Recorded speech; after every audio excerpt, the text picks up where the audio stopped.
Fantastic. All right, committee, this is April 1st, really. And it is Wednesday. This is the meeting of the House Ways and Means Committee.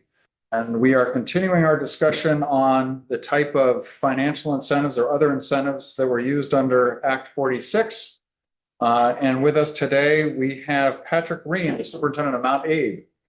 So Patrick, welcome to our committee. We are anxious to hear from you about what your experience was during Act 46, and hopefully we can learn from what you did in the southern part of the state.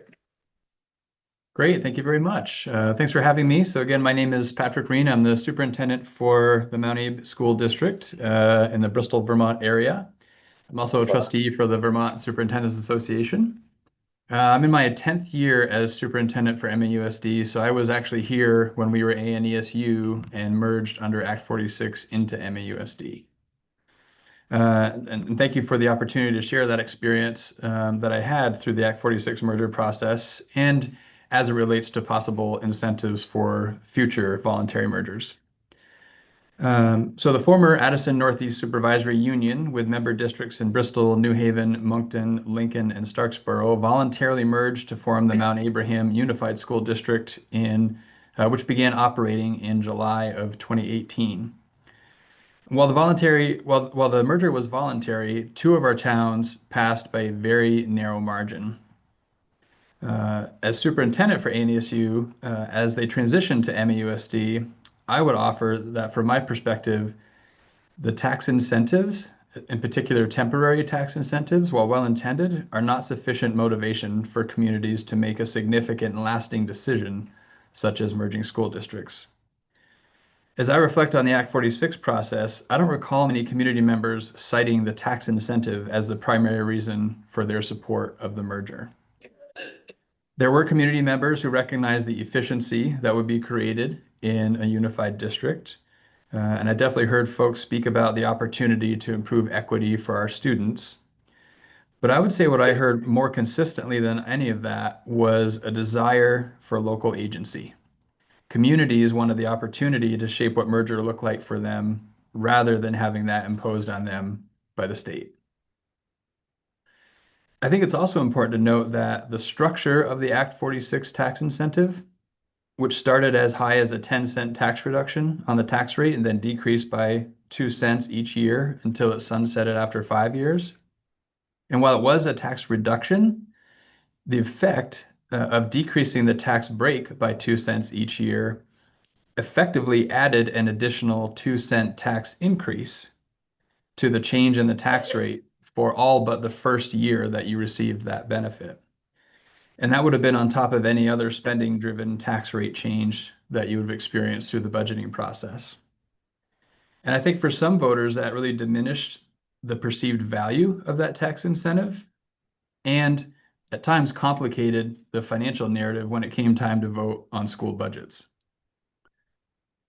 So as you consider incentives for future mergers, I would encourage consideration of incentives that align more directly with the long-term nature of the decision that communities are being asked to make. So as the VSA has noted in prior testimony, district consolidation is unlikely to produce substantial cost savings, at least not initially.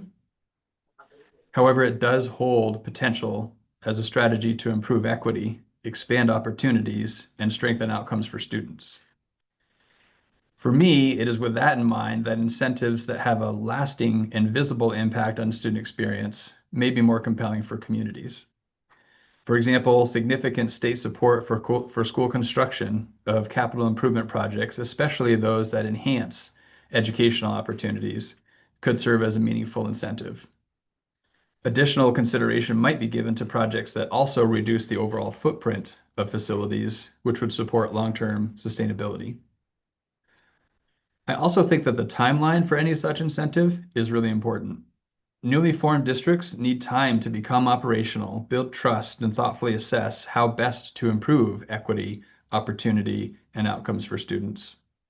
It would be very challenging to undertake and implement major facilities planning within the first few years. So for that reason, I would suggest that any incentive window extend for at least 5 years, and ideally up to 10 years following the formation of a new district.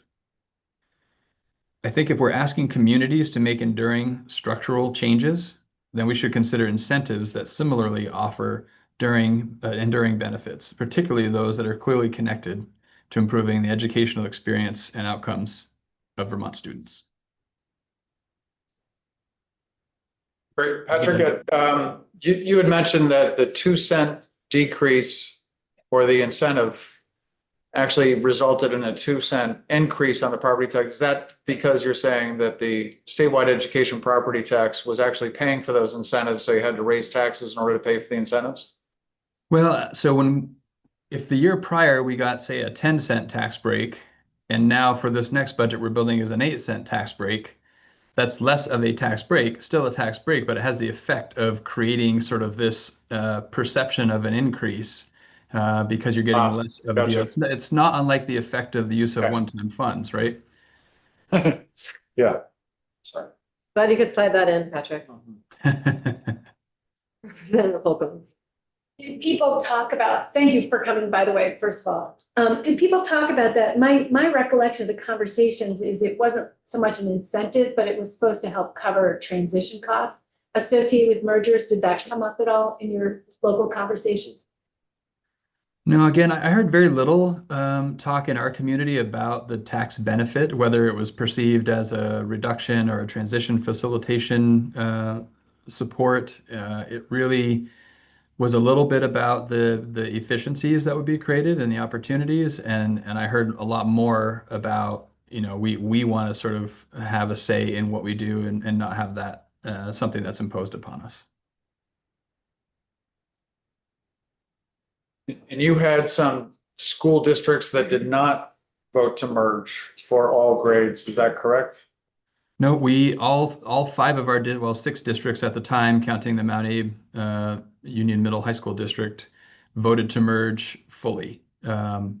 We subsequently had a district withdraw from our unified district, but when we merged from ANESU to MAUSD, it was all 5 towns, all 6 districts merging into one unified district.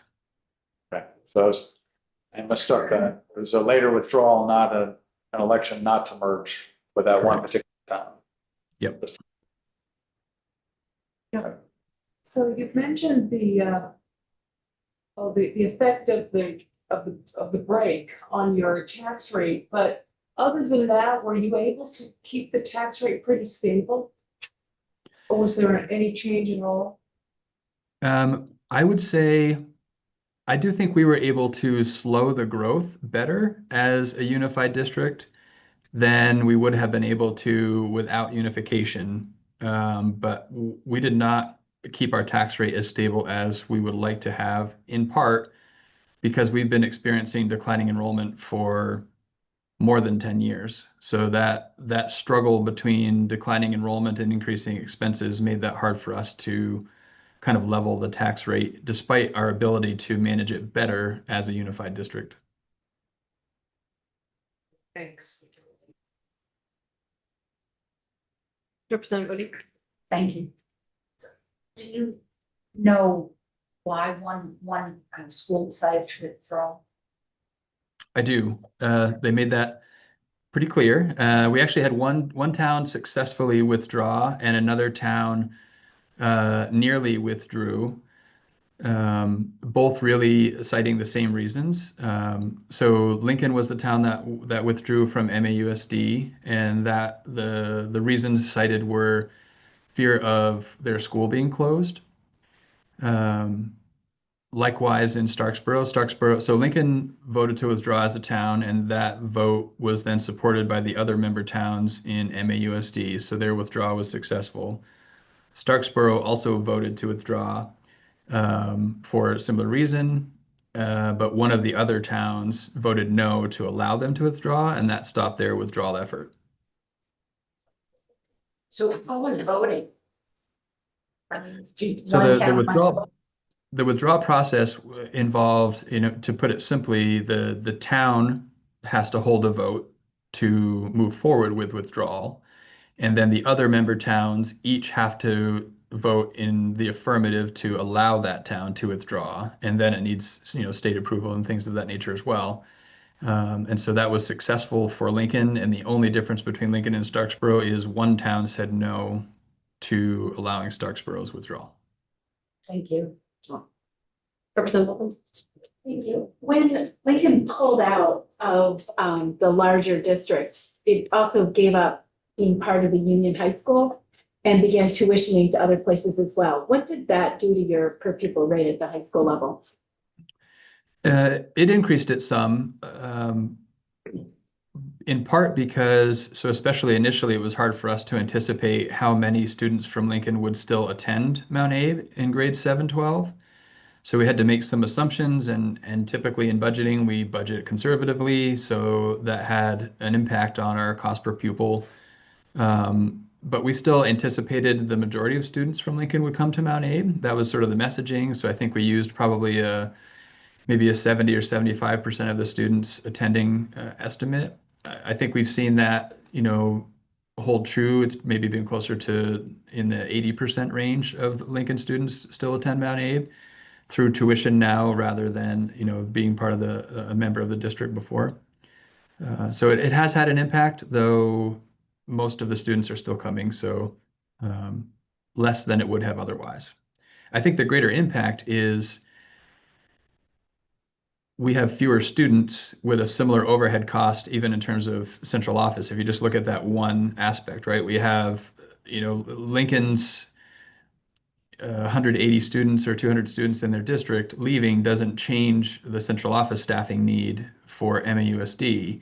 So we carry a similar overhead cost, but have fewer students to divide that amongst. So it does have an impact on the cost per pupil in that regard.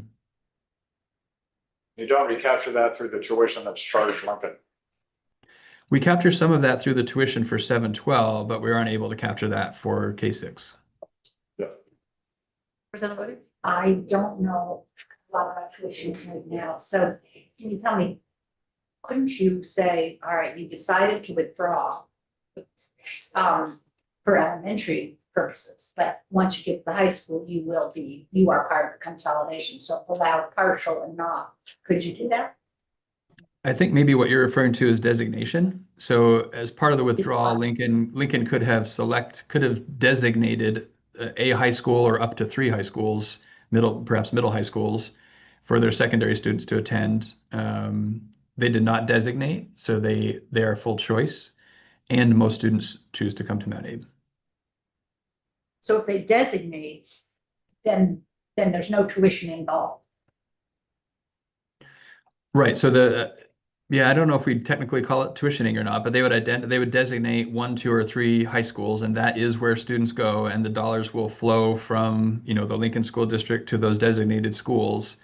And if parents chose to attend a school that's not one of those that are designated, it's the parent's responsibility for that tuition and not the town's responsibility or the district's responsibility for that tuition. What I'm wondering is, under the model that you're operating under, what if there were a tweaking, just saying, what if maybe they could have opted out for being part of your bigger supervisory union, but they couldn't opt out for high school. They can only opt out for elementary school because they're not really worried about what their worry was closing the elementary school. So if that's taken away from them, then they can still, then you wouldn't have, you would be helped with your costs a little bit more, with administrative costs on top of everything without having to pay tuition. Is that true? I would say that's true. I guess 2 things come to mind. One, the statutes around withdrawal are very different now than they were when these 2 towns were active in their withdrawal. I think the legislative or the statutory threshold to meet is much higher now than it was years ago when this happened. So it's a different landscape. I think that's important to note. And also what you just described, it's a very minor impact because, again, most of the students that attend Lincoln Community School attend Mount Abe grade 7 through 12 through tuition right now. So we'd be talking about, that 15 or 20% of the Lincoln students that don't attend Mount Abe is the incremental benefit that you were describing. So it's we're talking about 4 students probably that would be different from our current reality. So not that much of an impact. Okay, I heard yes. I'm just curious, is there any look ahead to more consolidation or more redistricting or in your neighborhood, in your district? So I'll say yes, and another historical piece that is perhaps worth knowing as I talk about where we might go from here. So we in MAUSD a handful of years ago obviously looked at school repurposing. That's what created the fear of school closure that led to the withdrawal efforts that we were just talking about.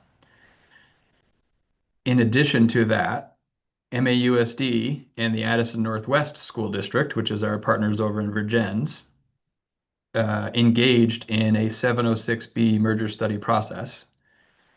We spent 18 months with a committee made up of community members from the Vergennes community and the MAUSD community.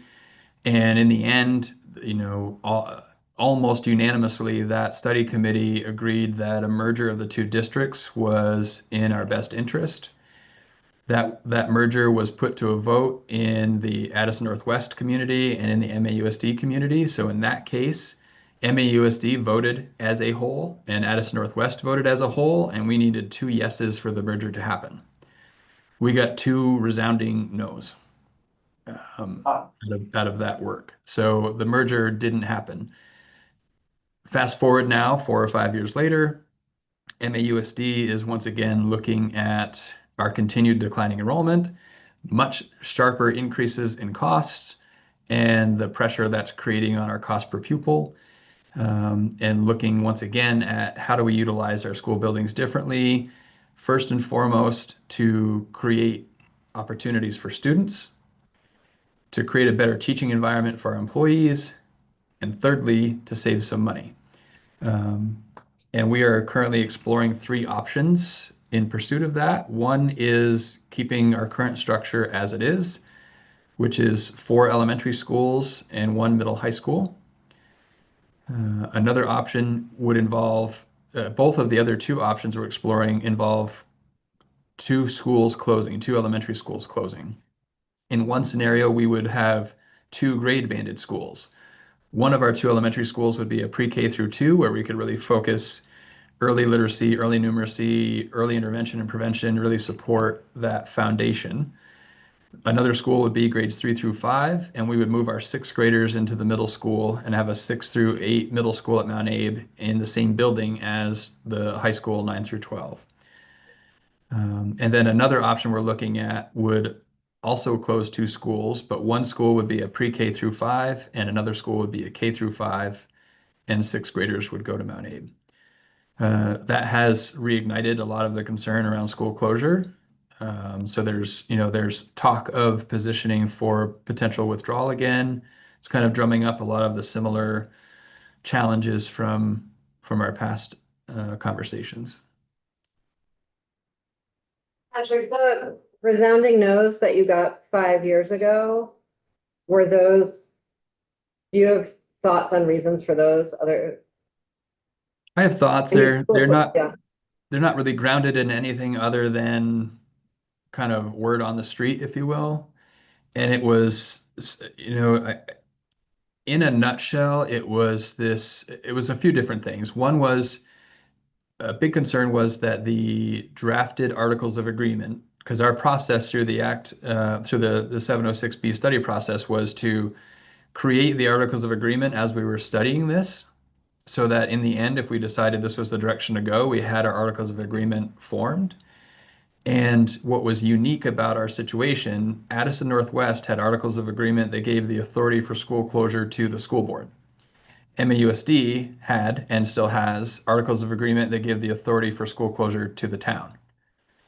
And in this merger study, the language that landed in the draft articles of agreement was that the board of the newly formed district would have the authority for school closure. So that was definitely a major driver for many. I would also say that there were some that were concerned about distancing governance further away from the town and the school, which was related in some ways to the potential for school closure authority as well. Yep. And then there was this sort of deeply held, like, but they're the Commodores and we're the Eagles, and how can our arch rivals be formed together in a unified district? So it was, I think it kind of, those are examples of the spectrum of responses to that, I think. Do you have anything that you think the state could have set up differently that would have changed that? I can think of terrifically unpopular things the state could have set up differently that would have changed that. And it lies in who has authority to make what decision. You know, in that particular case, it was very clear that the merger study committee, who invested 18 months of deep research, understood that this was the right direction to go from a financially sustainable perspective to an opportunity perspective. And they didn't ultimately hold any authority to make any decision. They could recommend something. And ultimately, the two school boards then, right? So that merger study committee recommended to the two boards that this move forward for a vote. The boards then had to sort of warn that vote, and they agreed to do that, which supposedly suggests that there was some support to move in that direction, that they were willing to call for a vote, and then ultimately didn't receive that support. When I fast forward now and I think about the class size language in Act 73, Mount Abe is struggling to continue to offer the breadth of programming that it has been and meet the minimum average class size of 18. Virginia is struggling probably more than Mount Abe to do that. And so to think about what could have been in the face of what we're struggling to do right now, you know, the idea of high schoolers from the two communities being together and what that would mean for opportunities for students and likely tax savings as well. Yeah, it feels like a missed opportunity for sure as we're wrestling with this right now. Representative Wilkerman and Odie? I have two pretty small technical questions and just trying to understand the incentives on the ground. The first is that when Lincoln pulled out, it currently spends about the same amount per ADM. It has a slightly lower poverty rate than Mount Abe, and yet it has a much lower spending per weighted ADM. Do you know why? I only have speculations. You know, it's when I think about cost per pupil, I think the long-term weighted ADM is obviously one way to look at it, and that's the way that drives the tax rates.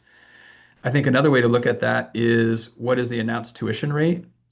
Those are two different ways to calculate cost per pupil. And one of the differences is where do the various sources of revenue come from?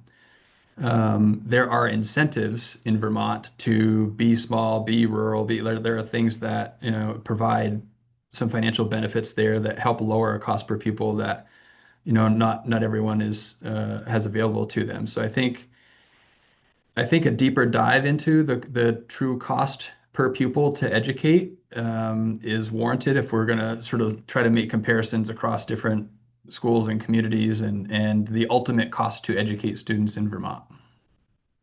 Because those dollars come from somewhere, even if there are various funding sources and whatnot. So it's the totality of the spending, I think, is a factor and a lens that matters too. One follow-up question. One of the things that we're also looking at is pre-kindergarten. Do you have, the language currently says students who are 3, 4, and 5 who are eligible for pre-kindergarten reimbursement. Do you have any 5-year-olds who are currently enrolled in a private provider? And are you providing special ed services in those contexts? And if so, how is that funded? Because it wouldn't be funded by Triple E, but they wouldn't count on your account because they're a pre-K student. Yeah, so it's a multi-parter. Let me see if I can catch all the parts. So uh, I believe it is true that we have 5-year-olds that are in private preschool settings because we do operate one, but total for 4 and 5-year-olds, we have about 30 students. So there for sure are other students in MAUSD that are not in our pre-K program that are 5-year-olds. So uh, it stands to reason that that would be true. And we do provide special education support, and that is a partially grant-funded position in the MAUSD budget, but not fully grant-funded. And I will add that it is not cost neutral for MAUSD to run its public pre-K program. The weights that we get for pre-K students don't cover the cost to deliver pre-K instruction at our rate of pay and our benefit package and those sorts of things. Did I get all of that? I think my question is a little bit different, but that's okay. I don't even know if you would have the data to know it, but what I'm trying to figure out is because of the way these two laws, the laws around pre-K and then the laws around K-12 are structured, I'm trying to figure out if you are even funded to provide services to kids who are 5 years old in a private provider, because they're not going to appear in your count, but they're also not eligible for AAA. I'm just trying to figure out how that all aligns. Yeah, I know there's a partial grant funding. I would have to do a little digging to see which grant specifically is providing some of that funding. Thank you. And let's go back to what worked and what didn't for mergers. Yeah, Representative Woody. Well, you mentioned if you could figure out the true cost per pupil, and that would help. How do you think we should do it? Yeah, I think we can't get away from weights. I think weights are critical because it recognizes that it costs different amounts of money to educate different students. That's just a reality that needs to be accounted for. And given the various funding sources and incentives, I think we need to account for the total cost as well. And I think the announced tuition rate speaks to total cost, right? So the announced tuition rate is almost always, I would say probably always, going to be higher than the long-term weighted average daily membership. But it does reflect the actual dollars flowing in from various sources to a school district to cover the expenses to educate the number of students educated in that district. So it's not totally irrelevant, even though it isn't, it doesn't reflect the different needs of students and what it takes to educate them. How do you see the intersection of that idea and the challenge that we're weighting a variable base under current law? Can you tell me more about I'm trying to understand your question. So the way our current law weights work, they represent a different amount of tax capacity or a different amount of money depending on how much a district is spending.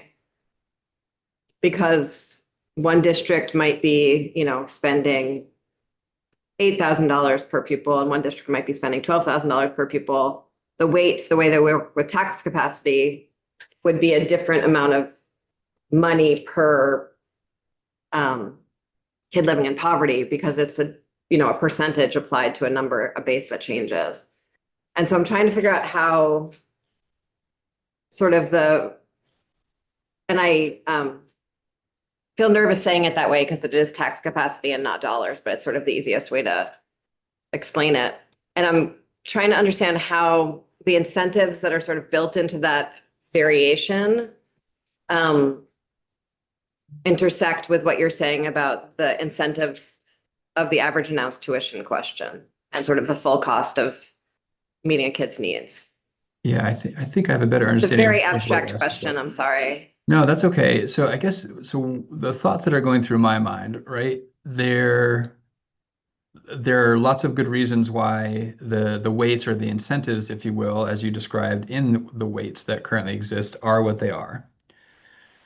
That said, incentives, right? The money that is delivered through those weights comes from somewhere, right? That's still dollars spent on education. And so I think that's part of what I'm trying to get at. I believe it is true from what information I have seen that a school can have quite a high announced tuition rate per pupil and quite a low long-term weighted average daily membership cost. Like less than half. I can think of from a spreadsheet, a couple of spreadsheets I was looking at. And sorry, I wasn't prepared for this level of conversation and details. I don't have it in front of me, but I'm thinking of a school that has an announced tuition north of $30,000 per student and an LTW ADM of less than $15,000 per student. I haven't done the digging to understand where the other sources of funds, like what the weights are, how that comes to be true.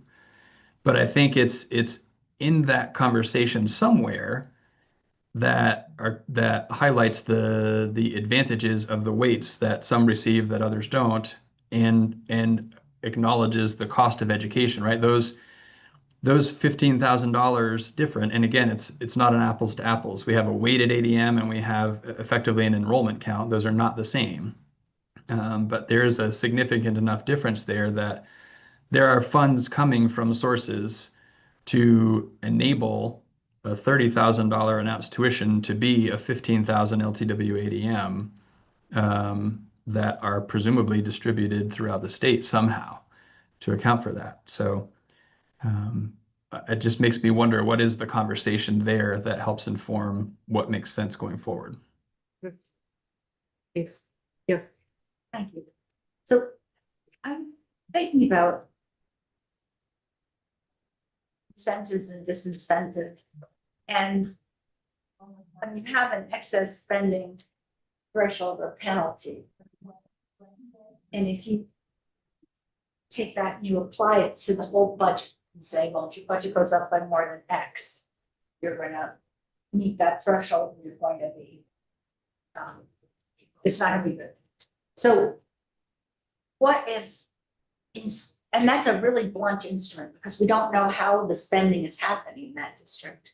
So going to your cost, true cost per pupil to educate, what if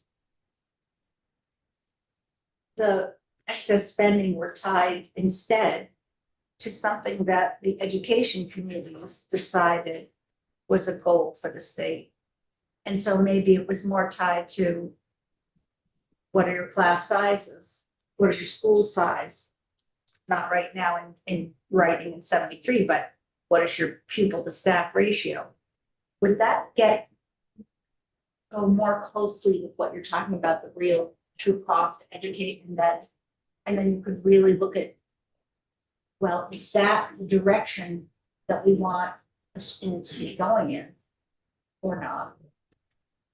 I think there's some merit to that. I think there's a key piece that would be missing from the conversation if we focus just on the staffing ratios.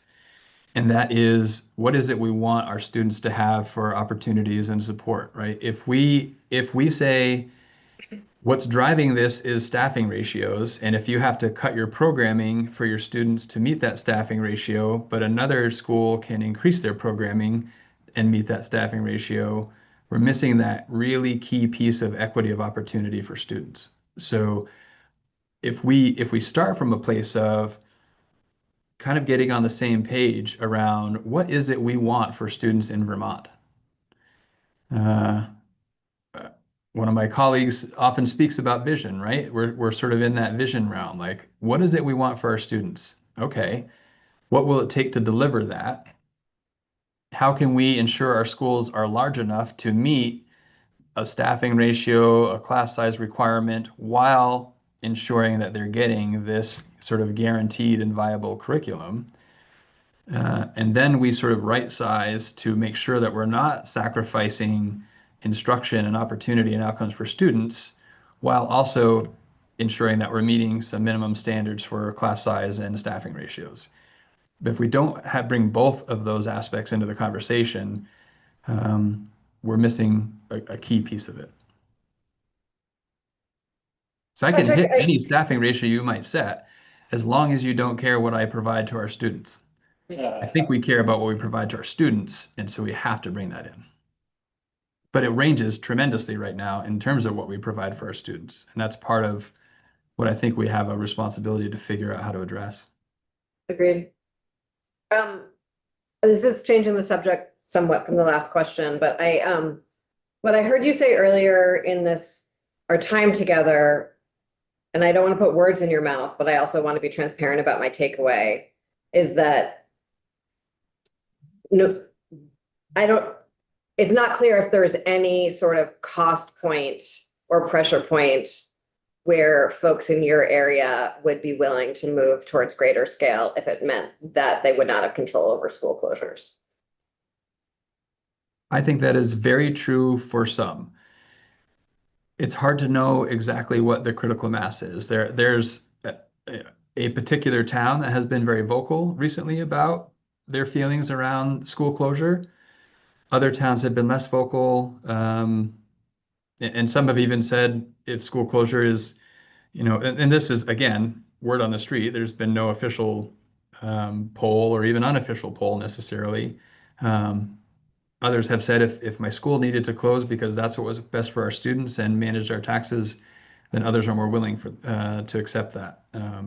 So the perspectives definitely range, but I think we do have a history of the towns speaking out pretty strongly against their school being closed. Thank you. Thank you. Oh, Do you think that if we were to keep the local control, but say the choices that you make, if they're not getting it, if you're not meeting an equal educational opportunity, however we define it, you can make a choice to keep your school open at the size it is, at the cost it is to run, but it's going to cost you at the local level. So yes, local control, but cost at the local level. Yeah, what do you think of that?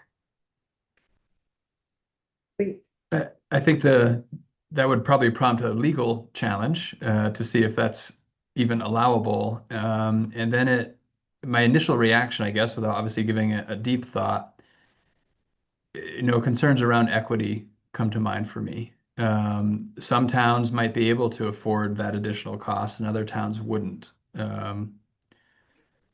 And so how does that play out when we think about it on a statewide scale from an equity lens? I don't know. It's more of a wondering than necessarily a firm reaction to it, I guess. I think that's what we're doing together here today, Patrick, and I thank you for your time doing that with us very much. Please be in touch if you think of anything after we get off, or if you just have any thoughts going forward. Great. Thank you all very much for your time and for your efforts. Yeah, thanks for joining us. Thank you.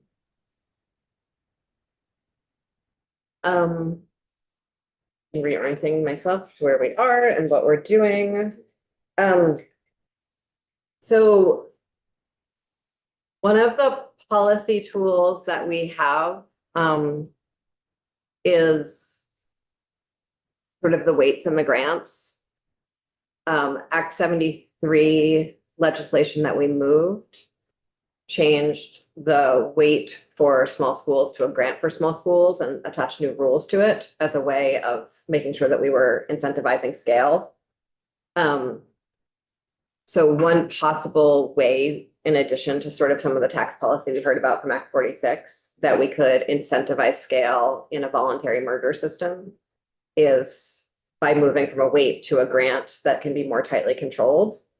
And so I asked John to draft language on that, and John and Julia to both think about that somewhat. And that is the next thing on our agenda to discuss. And then Professor Colby, who has expertise from our Act 127 weights, is going to join us to talk about if changing a weight to a grant sort of is consistent with how she did that research. What I don't understand about the direction of that discussion is not everybody has the same weights, and you could have a district that's 100% weighted students and they're at capacity, and another one, I don't get how you can, what does the weight have to do with where you're trying to go with? So if the weight is for small schools, it's not all the weights, it's just the sparsity weights, sparsity and small school weights. Give a concrete example. We're gonna have a whole slew of testimony that we're gonna move into. Who wants to begin that slew of testimony? Why do I feel like I just made this up? Did I No, we communicate both that? have well? Okay, cool. Do we want to? Shall we take a brief break? Maybe I can go first. I'm just thinking, I have to go to hack it a little bit. Okay. But Wait, go forth. Thanks. Does Sorcia need something?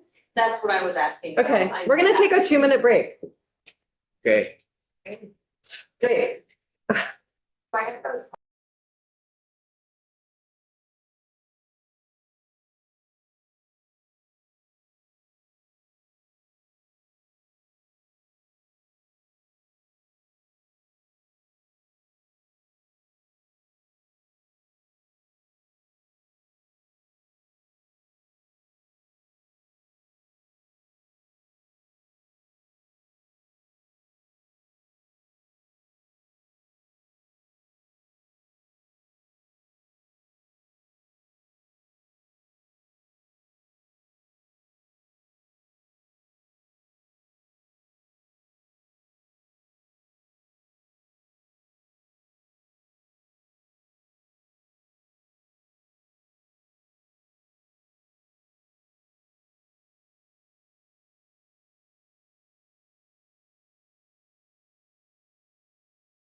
Still Ways and Means.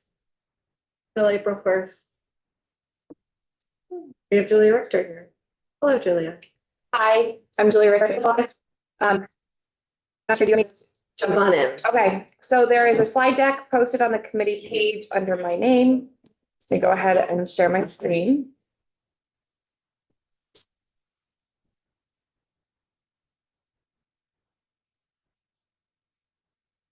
So I was asked to put together some materials as a bit of a refresher about cost adjustments for sparsity and small schools, both in current law and under Act 73.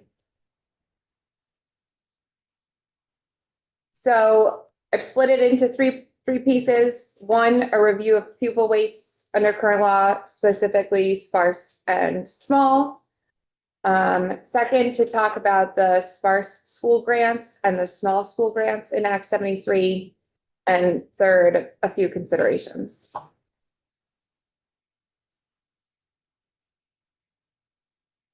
So pupil weights under current law. This should look very familiar, but I think it's helpful to remind ourselves. So current pupil weights adjust student counts and do not directly determine funding levels, as you all just spoke about. They're used to account for the potentially higher costs of educating students with certain or differing needs or circumstances. So these were changed in Act 127, and our current law pupil weights we've included here in this table. As you're just talking about, pupil weights are tax capacity weights, meaning that they impact a school district's homestead property tax rate by being the denominator in that per weighted pupil education spending. Pupil weights do not determine the amount of money that a school district spends or receives, and they do not determine how funds must or must not be used. So specifically, current law sparsity weights. Under current law, sparsity is calculated at the district level. So it's calculated as the number of people per square mile within the district. All people, not just kids. And the sparsity weights are tiered, meaning that the more sparse a district is, the more weight each of its students in that district receives, regardless of if that town or that district is operating or not. If a district is deemed sparse, then all of the students in the district receive a sparsity weight. And you can see those weights here in this table. So you can see the smallest weight is for districts that have 55 to 100 persons per square mile, and each student in that district would get 0.07 in addition to the rest of their weighted student count. And then as the district becomes more sparse, meaning fewer people per square mile, the weight would increase. So that's how we account for sparsity in the current law education financing scheme. Julia, did we make these up ourselves here in Vermont, or is this federal or? This is state policy. This comes from Act 127. The weights in Act 127 come from that 2019 pupil weighting factors report, which I've linked further down in the slide deck. And then there was the 2019 pupil weighting factors report. The principal investigator was Dr. Colby and Dr. Baker. And then following that report, there was the pupil weighting task force that your chair and others served on. And then following the pupil weighting task force was Act 127 that adopted the weights from those years of work. Okay, so we can change them. Their policy, it's a policy decision. Thank you. So a community in the Northeast Kingdom, which is sparsely populated, would receive more funding, more Tax capacity. So a community, let's say that you had a school district that had after looking at all of the square miles of that district and all of the persons, they had 20 people per square mile. then each student in that school district would receive an additional 0.15 to their weighting count because they are from that district that is sparse. And that weighting count is used, it's our tax capacity weights. So the impact that those weights have is if you think about the way that homestead property tax rates are calculated, the local adjustment is the district's education spending divided by its weighted pupil count. So the more weights that a school district has, the more money they can spend for the same tax rate. Or if they spend less money, they can receive a lower tax rate than if they didn't have those weights. But it's not directing the school district of how much money that school district should or shouldn't be spending. And there are a number of districts sort of, I think before we passed 127, I think to some degree, the hope was that some rural and sparse districts would take the opportunity to spend more once they received this increased tax capacity. And some districts decided not to spend more. They decided to keep taxes the same or reduce taxes with it, which was absolutely their policy choice to make locally. So if we changed weights or eliminated them,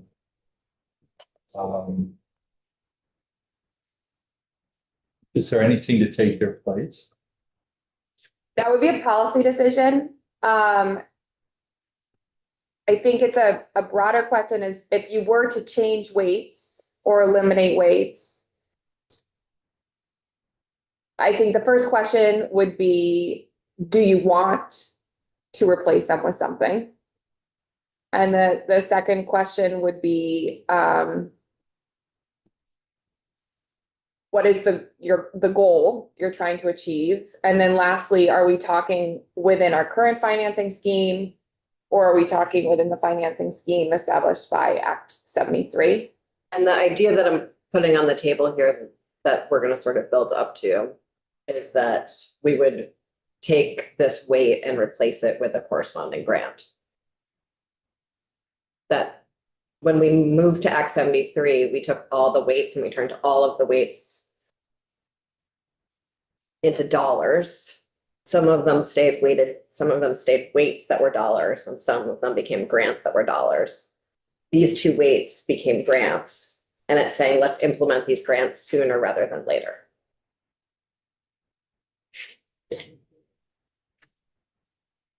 Maybe, and I don't like. I got everything. And let's see how it till the works. last sentence. Let's implement this part of the Act 73 package sooner rather than later, So make this change now. or in 2 years as part of whatever, as a way of incentivizing scale.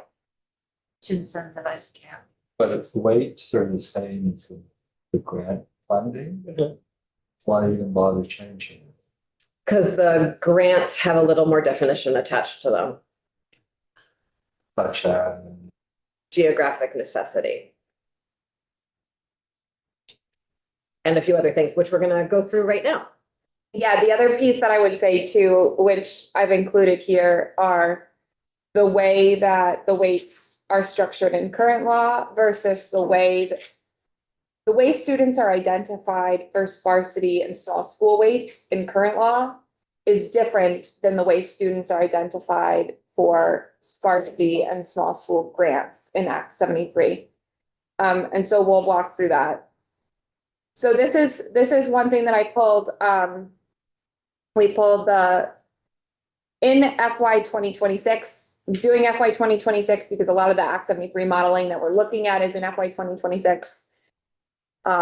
Sparsity weights, there are approximately 4,490, which is about 3% of the total statewide long-term weighted ADM. So that's 3% of all students, plus the economic disadvantage weight, plus the EL weight, plus the grade level weights, all of it. Of the weights, sparsity weights made up approximately 7%. About 92 districts, or 77%, received sparsity weights. And about 51% of ADM, so about 51% of students received sparsity weights. And you may be looking and saying, how do these two last bullets square with one another? It's important to keep in mind that our districts are not uniform. So you can have a higher count of districts, but that doesn't necessarily correspond with a higher count of students because we have such variance in terms of district size. Sorry, Julia, I'm lost. Okay, I may not be the only one, but I may be, which is fine. shall I just try to explain this again? Now, in the first one, sparsity weights approximately 3% of long-term weighted ADM. So of all the students, only 4,490 are included in sparsity weights. Okay, see, I missed it. Okay, so taking a big step back. Yeah. We have essentially like just the number of kids, butts and seats, which we capture with long-term ADM, right? Just like generally how many kids are in school. That's long-term ADM. That's around 80 some odd thousand. We then apply pupil weights to all of those students based off of all of the characteristics that they fit into, which we were looking at earlier. So that would include poverty, EL, so on and so forth. Together, the long-term ADM plus all of the weights gives us that 140 some odd thousand of weighted pupils. Yeah. So what we're looking at, so this first bullet is saying of all of those weighted pupils, the 140 whatever thousand, 3% of that is attributed to sparsity.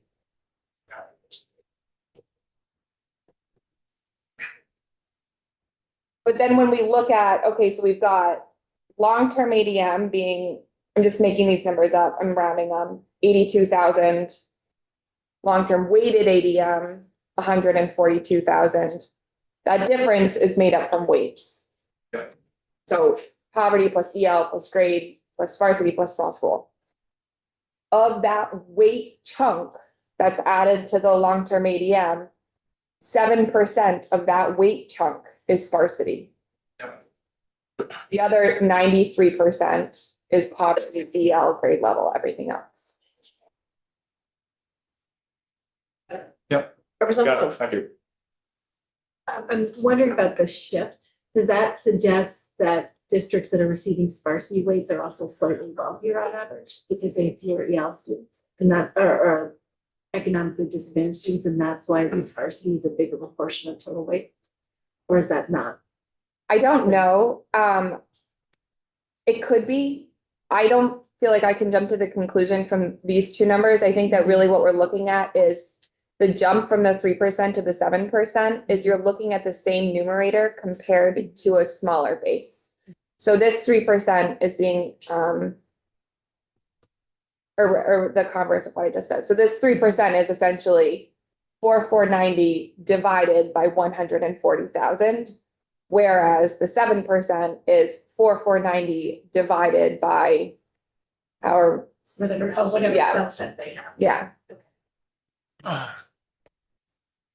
And I don't understand how this benefits the district. What's in, it's their choice to do, to use their increased tax capacity to get more money. Or is that the only thing they can do with it? Or they can have a lower tax rate. Does that help student achievement?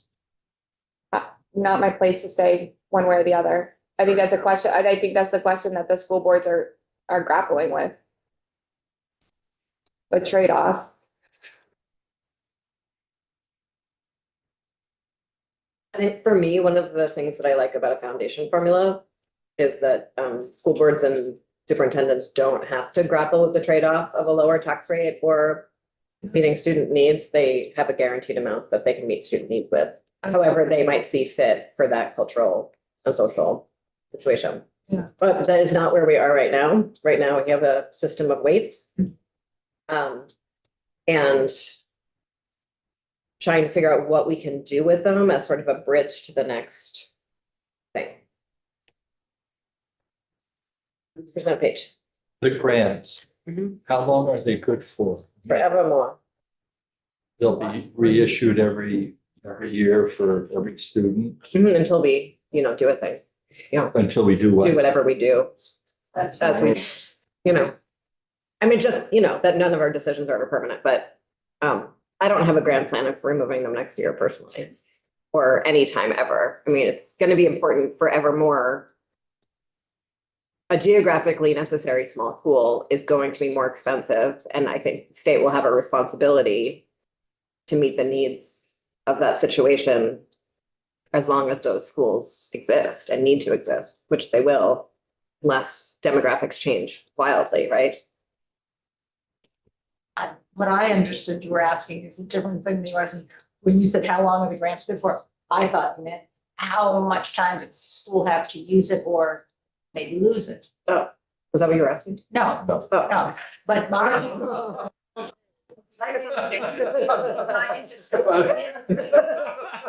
If you give a grant. Like, and as it much as isn't I think it's set. interesting is. Oh, no, that was a Yeah. good question too. Yeah. But it made me think of this question, which is, if you give a grant, then I think you've got to say, it must be spent by such and such a time, otherwise, if you could just put it on your. Put it in your what? Do other things so that you could put it in a reserve, then you could use to lower your taxes the next year. You would never actually have to use to improve educational opportunities. I think that's a question for the foundation formula as well. Yeah, it is. Yeah. All right. Agreed. Representative Pickens? Yeah, just, I'm a little confused on what we're attempting to do here on Act 127. That was just passed, what, 2 years ago? Years ago? I think 4 or 5 years ago. Oh, really that long? 127? Yeah. It was my first session here and this is my 5th session. Janet Ansel was here. Yes. That's all I have. 19. I was my second year. We were still downstairs. I just am concerned that we're gonna change something yet again in this whole collage of Act 73, that it looks like currently 92 districts, are receiving it and know how to deal with it. And I just don't know what that transition is gonna look like as far as yet again, one more things districts have to figure out, comply with, rather than what we've got now.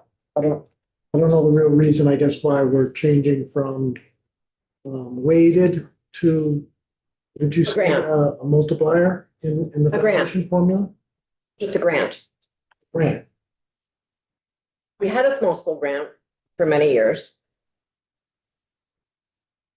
And then we moved to having this weighted system.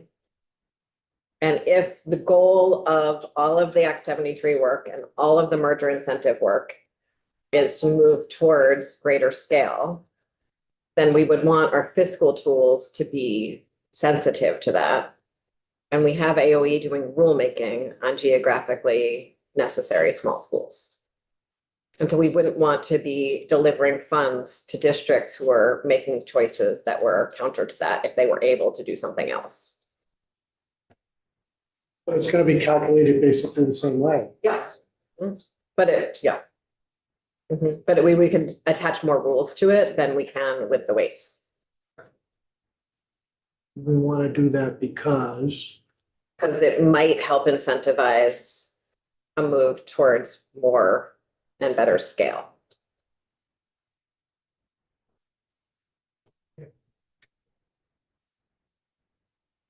Yeah, no, go for it. I just want to make sure that Julia can get her stuff, but go for it. Ask her question. So that, I'm gonna say this nicely, so this is the bill, the weight change bill that everybody complained about and all the budgets went down, they blamed the weights, changing weights. That's what we're talking about, that change that happened 5 years ago. Sure. Okay, So we're changing some of that. okay. What's been happening with that in the meantime? They've been dealing with it? It didn't change, did it? It changed when Janet was here. And it is still that law. We have not changed anything from, well, we changed the weird thing that broke the ed fund, but we haven't changed the other thing. And I think and clearly things are not working, or we would not all be sitting around this table talking about this until the end of time. Yes. Representative Kidd. So this isn't going back to the small school grant, it's going for the geographic necessity schools. Yes. Can we have Julia explain the whole thing before I I have a question for Julia's slide. love that? I don't get it still. I don't get it. Oh, my God.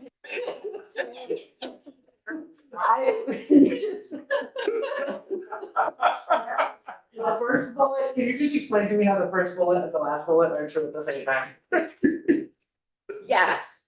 And I will say, I put this together because I thought this was really interesting, an interesting snapshot. And it's providing context that, I'll leave it at that. So how are they true? Perhaps we can just think about each bullet on their own, because each bullet is talking separately about the way sparsity weights exist within our current financing system.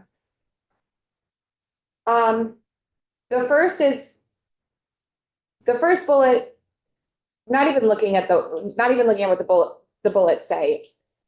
First, the question is like, of the weighted pupil counts, what is making up a larger share? Mhm.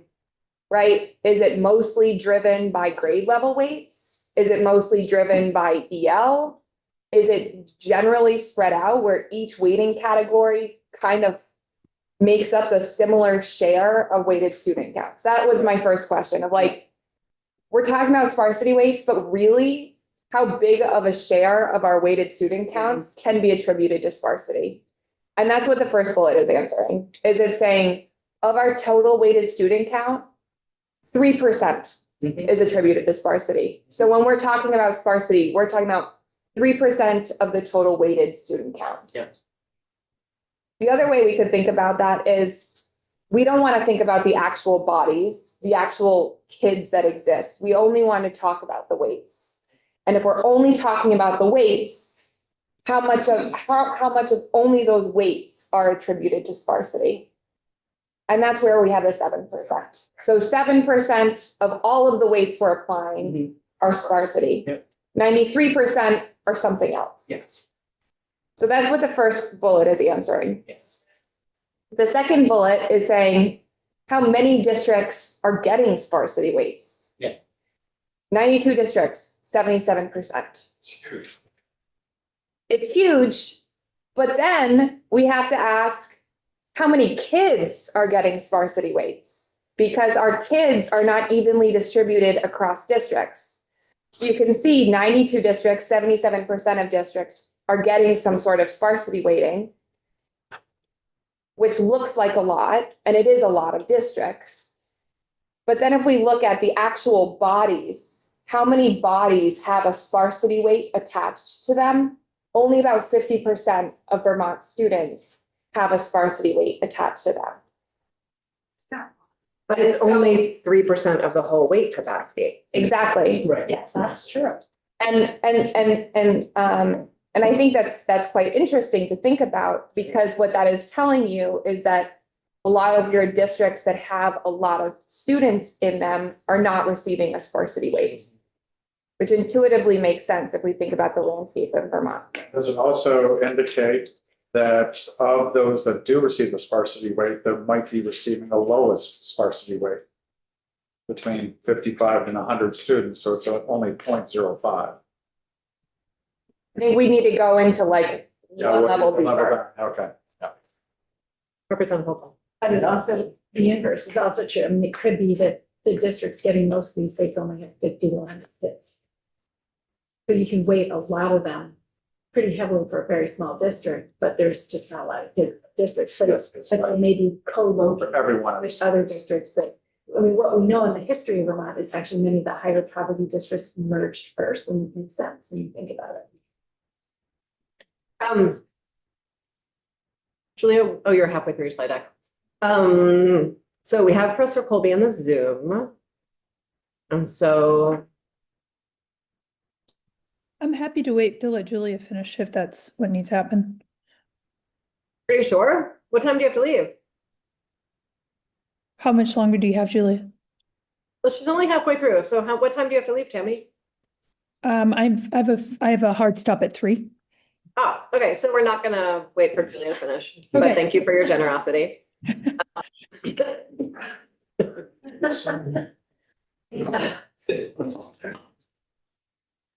Sorry, Julia. Oh, all good. It's definitely not your fault. Yeah. So viewers, welcome. So glad you're here. The committee's been having varied conversations about incentives that have worked and not worked for mergers. And we just started a conversation about what it would look like to change from a weight to a categorical grant as part of a process of adding sort of some more policy Okay. structure around those grants. Okay. All right. And I think the question that I asked you to answer here was, if we pull a couple of the weights out and turn them into a grant, does that mess up all the other weights? Yep.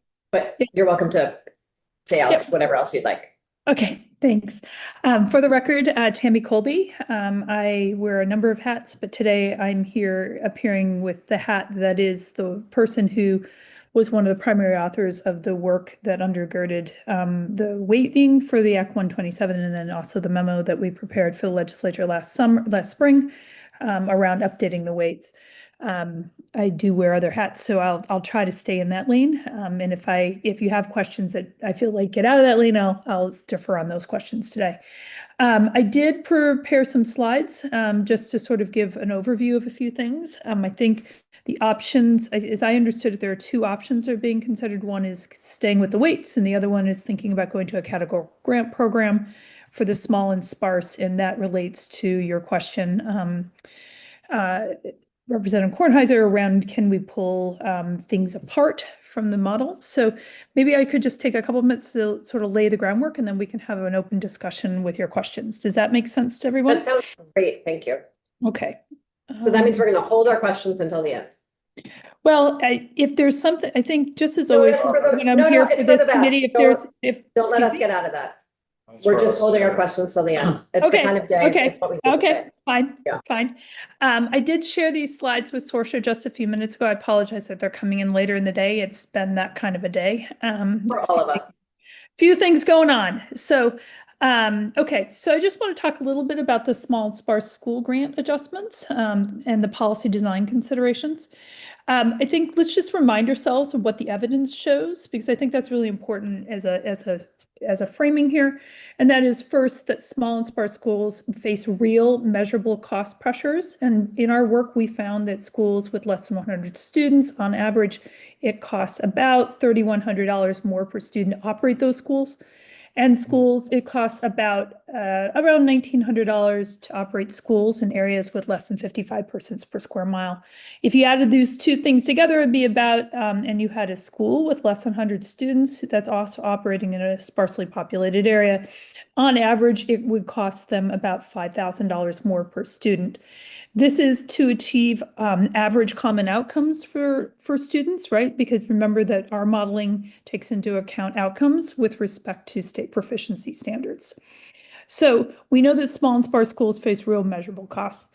We also know that as a part of Act 73, there was a lot of discussion around what is small, what is sparse, and what is small and sparse by necessity. The State Board of Education, as you know, and I did chair that committee, that came up with some recommendations about how to define necessity, because those criteria would be applied when thinking about the cost adjustments.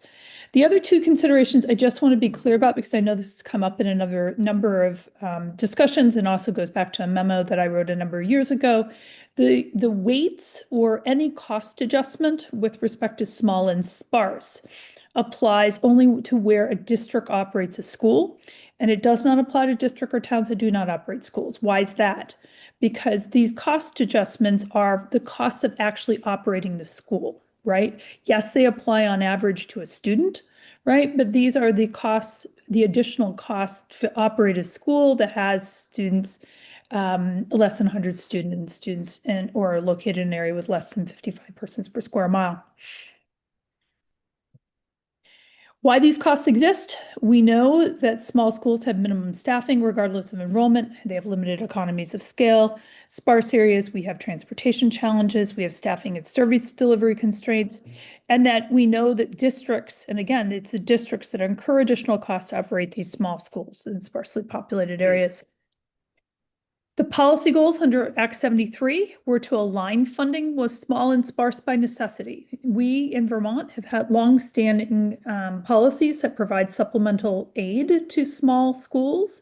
We have small school grant program prior to Act 127 that was converted to weights under Act 127. Those weights have carried forward in Act 73.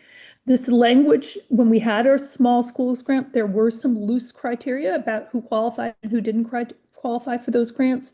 Act 73 takes a different step forward on that by further putting a qualifier of by necessity.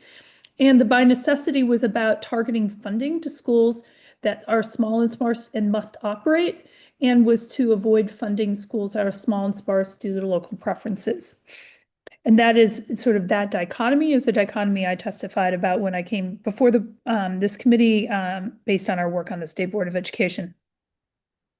So if you think about it in the big picture, we know that we have these dollar adjustments. Remember those average costs, what sort of on average what it costs, the additional costs of operating a school on a per student basis that are either small or located in a sparsely populated area. There are two ways that we can deliver these small sparse cost adjustments. We can have weights in the foundation formula. That's the Act 73 approach. And we have weights, and I know Julie has been talking to you about those weights. But even then, Act 73 has said, well, those weights would only apply to small sparse schools operating by necessity. There is another option, and that's the categorical grant option. And that would be schools would receive a per student grant equal to the dollar value of the cost adjustment. And again, the qualifying schools would have to meet the by necessity criteria. To Representative Kornheiser's question, can we pull these out as a categorical grant program? Yes, you can, with some caveats. First, the dollar amounts are the cost adjustments, and so we can't go messing around with those cost adjustments, right? So for the entire formula to work in the context of the models that have been run, you would need to have the cost adjustments, the dollar value of the grants equal to the cost adjustments that come out of the regression models. The most recent regression models were last spring, and you have the dollar values for those.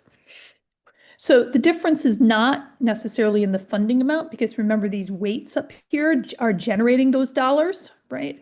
But it's in how the funds are accessed or distributed to schools. And as long as you are providing that supplemental funding through one of those two means, and that the dollar value that is generated by the weights is the same dollar value that's generated by the categorical grants, these two policy options are on par with respect to a cost adjustment. They also, however, the two policy options have different pros and cons outside the cost adjustment that are important to weigh. So if we use weights, obviously they're integrated into the existing formula. There's some simplicity with that. They're predictable and automatic. So if you change your base, the dollars go up automatically, and there's no separate program required.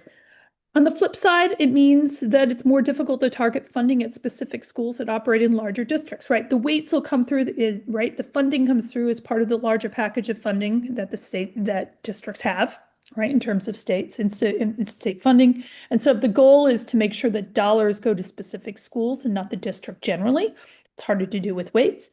It also may be more challenging to align it with the by necessity criteria because you don't have a one-to-one correspondence in that they have to, when you apply to an application process or something along those lines, a school meets the by necessity criteria, there isn't a one-to-one correspondence with them then getting a grant check out of that. Grants also have pros and cons. On the pros, they can be precisely targeted. You can target them at a certain school. You could even put additional qualifiers on how the dollars are used, right? That's one of the things about categorical grants. Because of that, may be easier to align with the by necessity qualifying criteria or process, right? And they're transparent and easy to explain, right? The con, right? You're going to have a separate administrative process, right? Either an application process or somebody reviewing the criteria on a rolling basis and making decisions about writing those grant checks, those category grant checks. And it also operates separately from the foundation formula, which means you'll have to pay attention to making sure that those grant amounts stay equal to what it is that a school would receive if using a weight, if in fact that regression model is updated. So for example, if you put a grant amount, the $3,000, for example, in statute, you would have to revise that as the models change over time. There are a couple of additional considerations for a categorical grant program. I think if you were to go that way, you would have to think about whether or not you would want a single versus multiple grants. Right now, you have weights for small, you have a weight for sparse. Under a grant, potentially you could have a grant for small, a grant for sparse, or just one lump sum that's sort of small sparse. One of the things we did find on the State Board of Education, there are very few small schools that would probably meet the by necessity criteria that are not in sparsely populated areas, so it may make sense to put them together. You would also want to clarify that the grants are for students who attend qualifying schools. They shouldn't apply to all students in a district and students located in towns that do not operate a school. The other thing is that you would need to develop clear criteria for grant eligibility, for example, by necessity and clear definitions of small and sparse school. Currently, Vermont does not have a definition of school, which is a challenge. And then you would also need to consider whether there are expectations for districts to target funding at specific schools versus just having the revenue as part of the larger unrestricted revenue pot. So just a few ideas. I hope that answered your initial questions, and I can take your questions and comments now. Representative Holcomb, I think you had a clarifying question. I can go back to the page. Well, I think you answered on the last slide. Part of it is, I think you're saying that if we have, say, merged districts, say North Country merged into that big W, if you just applied the grants, you might want some policy that would distribute the grants within that to any eligible school. I'm not suggesting that that you necessarily would need that. What I'm suggesting is that if you were to move to a categorical grant program, that is additional flexibility that you would have that you might not have under a weighted student funding formula. And just to follow up, when you say that the grants are for students who attend qualifying schools, but they should not apply to all students in the district and students located in towns that do not operate a school, do you also mean in the mixed districts, they should not apply at the level at which students are tuition? The small and sparse school weights are, right, that cost adjustment is, although I know it's on a per student basis, right, it really is the average additional cost of a student attending a small or sparse school. If in fact, right, a non-operating town, for example, pays an average tuition amount, then that doesn't make any sense, right? I mean, there's no cost adjustment to be had to that tuition amount because that tuition amount is not specific to a smaller sparse school. So we would count the students at the actual small sparse school building, and those would be. That's exactly right. That's exactly right. That's exactly right. And that's how that works with the weighted student funding formula, Representative Kornheiser, right? Because yes, I know it's a per student count, but at the same time, what we're trying to do through the per student count, right, is adjust or take into account the additional cost of operating a small school. Thank you. So Professor Colby, at a fundamental level, I'm just trying to still understand the sparsity weight. Aside from transportation, which you outlined, and then said other costs in terms of just supplying those costs to that particular location. And we already have a transportation categorical A grant that isn't complete, but it's 50% whatever the cost is. So I'm just trying to figure out what are those additional costs for running a school in a sparse area that's justified. So in general, and this is nationally, right? In general, schools that operate in sparsely populated areas face higher, what we call input prices. And so what are input prices?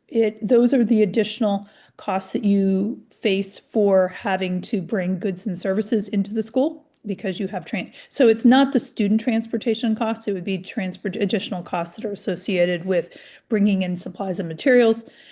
We also know, right, that schools located in sparsely populated areas oftentimes have to contract for services that, or purchase services that would be available in, more generally available in communities that are less, that have more population density. So, for example, we know that small rural schools, oftentimes, for example, they purchase washer and dryers because there's no laundromat in the community, or they have to bring in social services to the school that are not provided because they're not provided. There's no one to consult with or contract with outside the school. Okay, all right, thanks. It gives me a better understanding. Yeah. Dr. Colby. I'm happy. We did write a paper that was published in one of the top referee journals on this, actually using the Vermont data. I'm happy to, it was a number of years ago, but I'm happy to share that back out if that would be helpful to everybody. I know it's been a while. Yeah, that'd be great. Thank you. Okay, I can do that. Dr. Colby, can you say another word? One of the pros that you said about having this be a weight is that it automatically adjusts based on what the base is. That's right. But I'm confused that if the regression model sort of said that this is the average amount it costs extra to educate a student in a small or sparse school, why would you want it to adjust based on whatever the base is? Shouldn't it not adjust? I'm not sure I'm following. Right. So if you have a base, if you have your base spend, if you have a regression model, going back to sort of Representative Kornheiser's initial question, right? So if we have a regression model that says the base is 15,000, right? And we come up with the cost adjustments, and then those the weights add dollars on top of that, right? That happens automatically. What I was saying is that when you pull out a categorical grant program and you put a dollar amount in statute, and then over here, you have regression models, you're adjusting the base, you're adjusting the weights, and this is all happening automatically. That categorical grant amount that's in statute doesn't automatically update. And we've seen this in other places. For example, in New Hampshire, their categorical grant adjustment for special education is only $1,500. And it's $1,500 because it's been in statute for 20 years that's all it was. And so other things have been updated, but that doesn't get updated. But that's kind of, I think, I'm thinking that's kind of a different thing. Yeah, because that's kind of like over time, like, yeah. But if I go back to, for example, if I go back to, see the page number, because I've got it in slideshow, but page 2, where you say, schools with less than 100 students, it costs, based on your model, $3,157 per student more in a district like that to educate a student. But you might have a school that has, say, they're spending $12,000 per student, and you might have one that's spending $15,000. I'm just trying to understand, because those are two separate bases, but you're applying a percentage to them if you're doing a weight. I understand what you're saying. Remember that this is not spending, this is revenue, right? And so what we're saying here, right, is if you are funding a base spending amount of $15,000, right, the average additional, right, cost adjustment, the average additional dollars on that base, right, to operate a small school on a per student basis is about $3,000.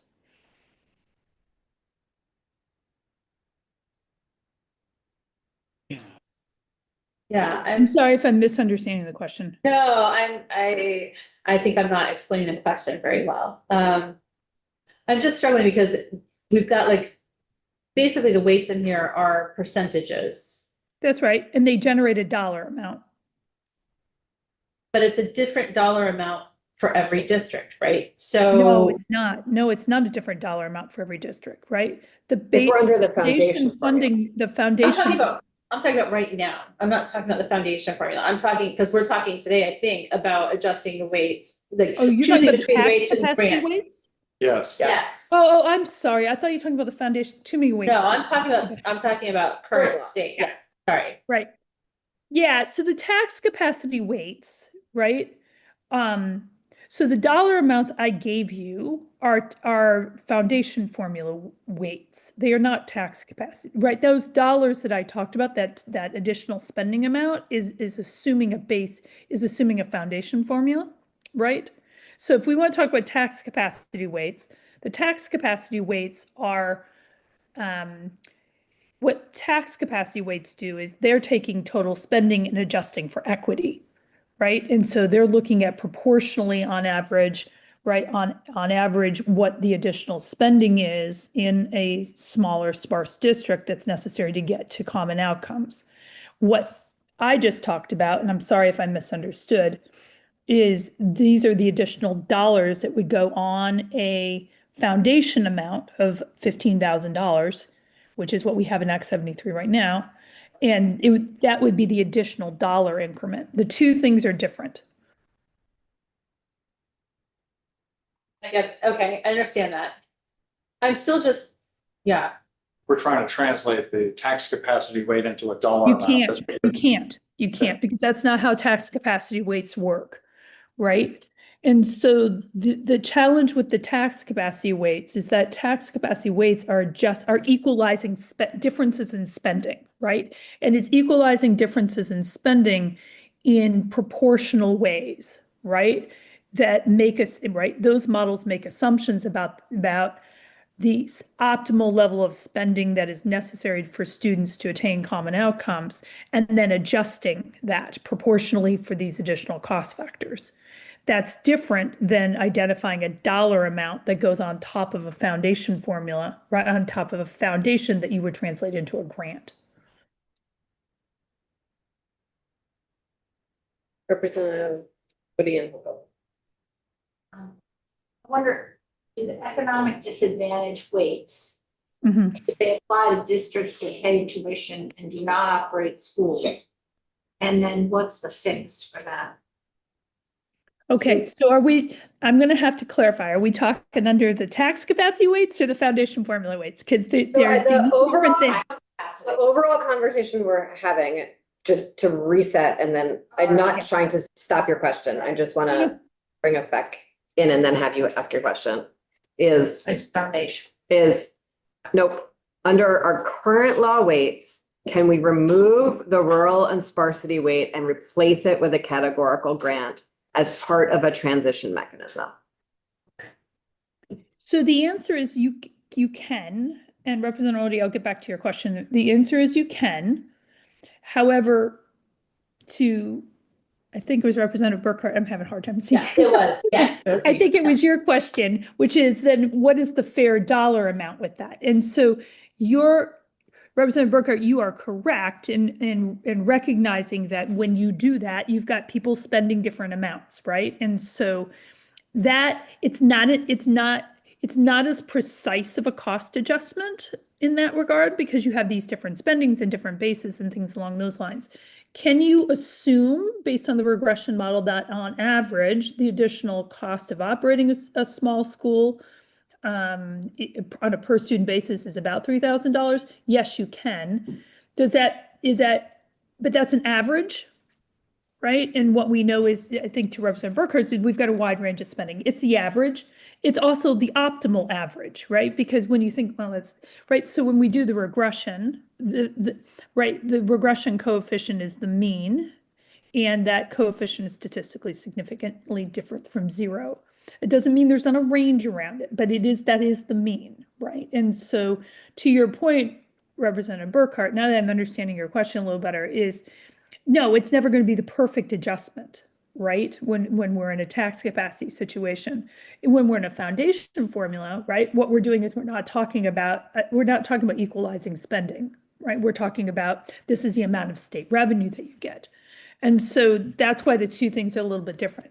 Can you do it? Yes, you can. It just means that you're doing it on the average. And it's not right versus the weight, which is a far more precise, right, proportional adjustment, right, on spending. Now, Representative Odie, can you rephrase your question for me, and I'll go back to that one. All right. Under the current formula, the economic disadvantaged weights, should they apply to districts that pay tuition, but they don't operate schools? Because we heard from someone earlier today that they're getting the weights, they don't operate the schools. Right. So we wrote a memo on this a number of years ago where we clarified, and this was in our report, but I think it was a footnote. And so in retrospect, probably should have been in bold print, but it wasn't. So we wrote a clarifying memo, and what we clarified is that the weights should not apply to places where there are no differences in cost. So if you are paying an average tuition amount, right, that's not differentiated by student need, student economic disadvantage, special education, then there's nothing to weight. So the fix for that would be to write a line in statute that says. Our analysis for the weights do not apply to places that are paying tuition payments in lieu of operating a school. We were very clear about that. And so our weights do not apply to those places, no. So we could just say. I'm happy to recirculate that memo if that would be helpful. But since we did in statute would be, weights do not apply to schools that, to districts pay tuition, do not operate schools, period, that's it. That sentence. There's no conceptual or empirical basis for doing that, no. Do you agree with my sentence or not? Yeah, I'm saying that there's no conceptual or empirical basis for doing What? that. Is that? Representative. Done, Eden. I'm done. Okay. When states do this, hypothetical, there's a school with 110 kids, K-8. Okay. What's stopping that school from shedding a grade? And does that matter? Should we be concerned about in the transition? How do you handle the margins? Because if you shed a grade, you're not eligible for. Funding policies, the means not the ends. So those kinds of incentives and disincentives for schools to obtain additional funding are additional design considerations that have to be built around the funding formula in and of itself. So no, the funding formula in and of itself does not prevent that kind of incentive, doesn't prevent that kind of, I guess, revenue-seeking behavior on the part of schools. No, it does not. If that is a concern, then that would require additional policy.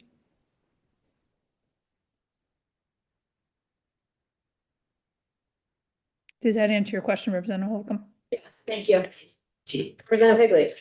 Bobby, on the categorical grants, you talked about one of the cons being requiring a separate administrative process. What is the process?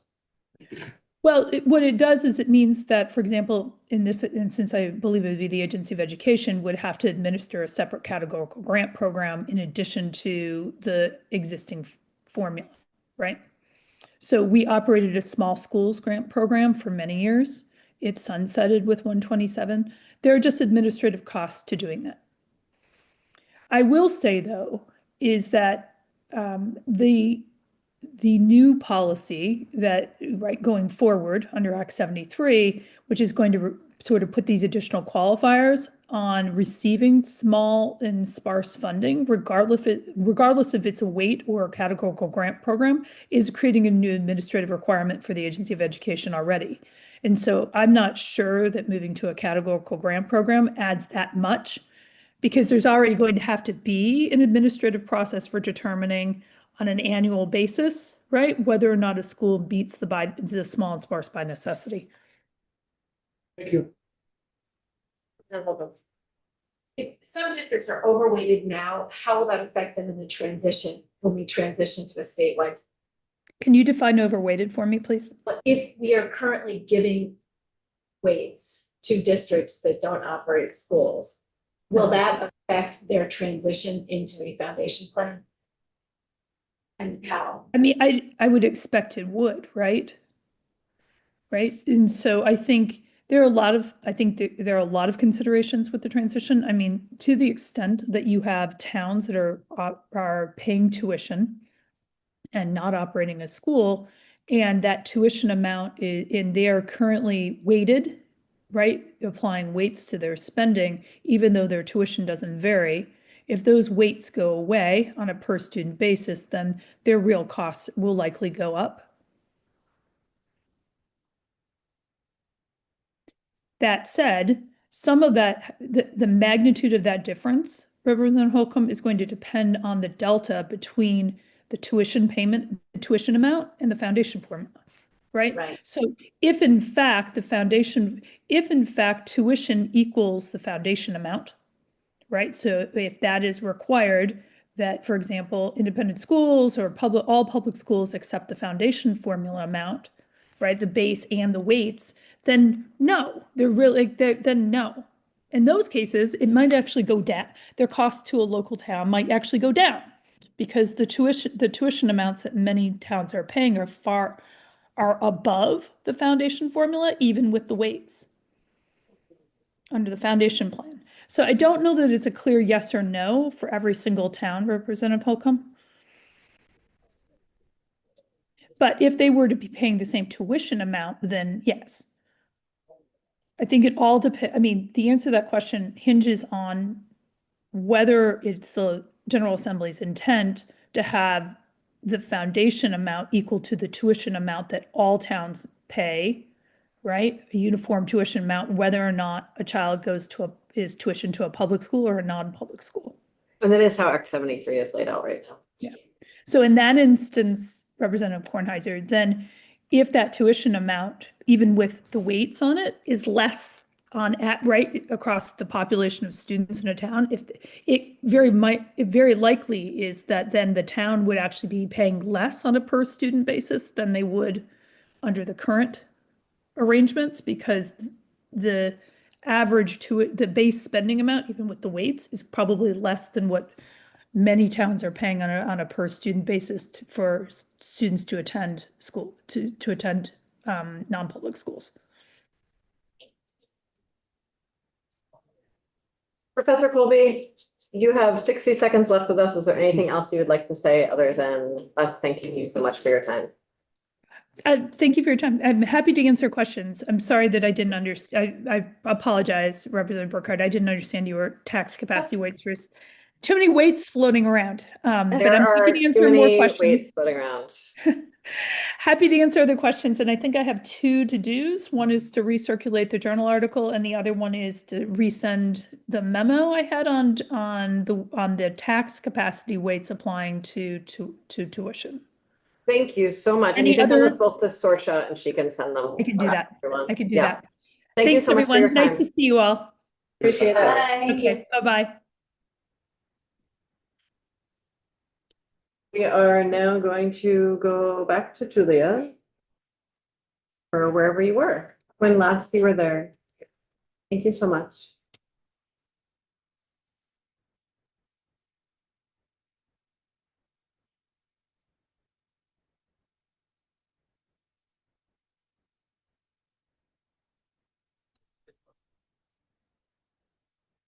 Julia Richter, JFO. So pulling the slides back up, we are going back to the world, at least in the short term, of tax capacity. And then we will move on to the support grants established in Act 73 that Dr. Colby was referencing. So do you want me to just jump back in? Jump right back in. Okay, I think we were done with this slide. Everyone agree? I can go back to it. Who knows? Thank you, Mark. Yeah. Okay. Well, we've got another very similar one coming up here. So we just talked about sparsity weights. Does anyone have any chewing gum? Had mints. You're chewing gum folks. Yep, I got some. I have a piece. Thanks. Yeah, it is. So sorry to interrupt you, Julia. That was. Shall we choose the proof? This is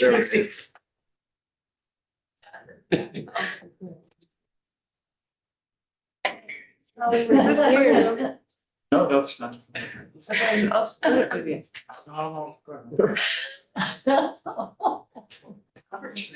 This is a tiny break in our sales.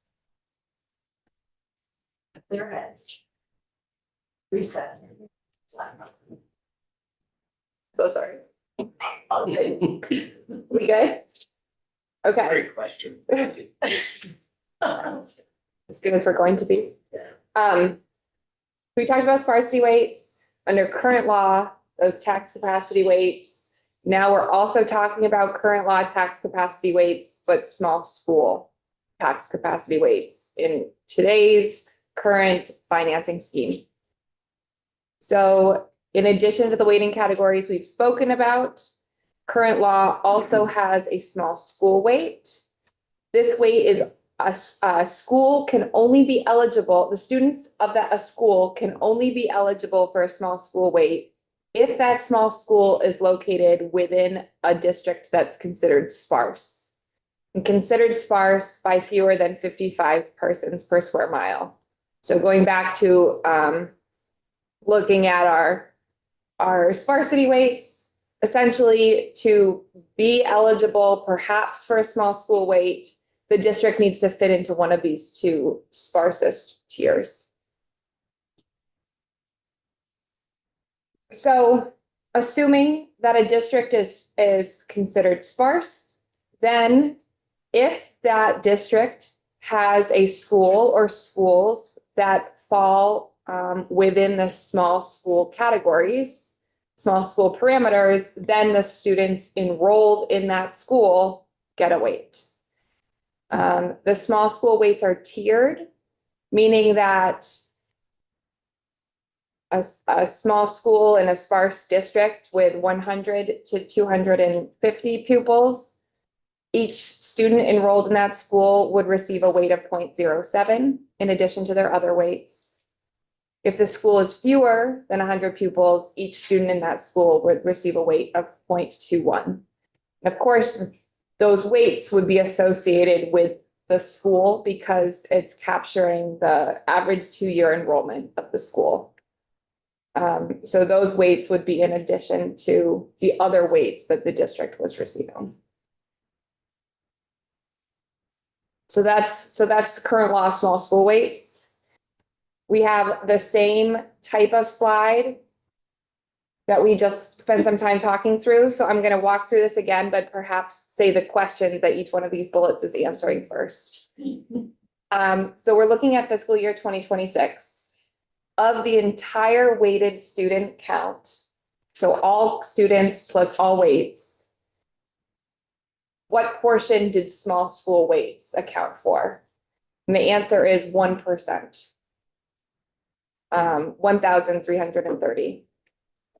And then of all of the weights that we add on top of that pupil count, what share does small school account for of the weights that we add? And in FY26, it was about 2%. So we're talking about a very small piece within all weights at the statewide level, but it could be a larger piece at the district level. So how many districts receive a small school weight? 55 or 46% in FY26. And how many students receive a small school weight? And that's about 15% of students, about 12,230. I understood this time. My question is, what is the Venn diagram, or you might even later slide, do you have a Venn diagram of those districts and those students that receive both small and? I don't have a Venn diagram, and that's because every student that we're looking at on this slide will fit within a sparse district. Okay. Because it's that condition of, So true about there. yeah, because of the condition where you can't qualify for a small school if you're not in the sparse district. Here for your circle metaphor.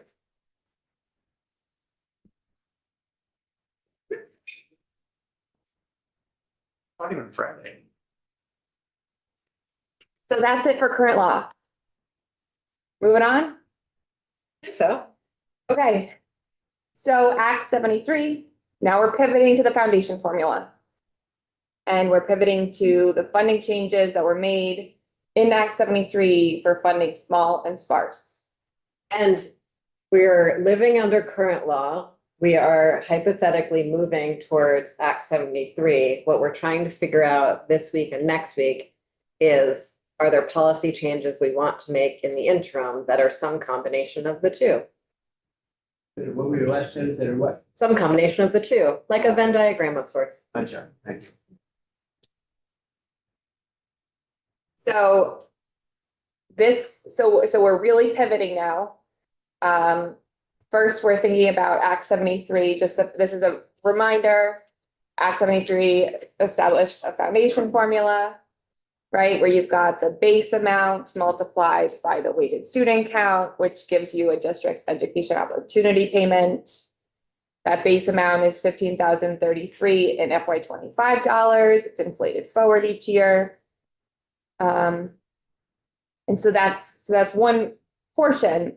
The other portion that we've often talked about in conjunction with the EOP are the sparse and small school support grants. So that's what I'm talking about here.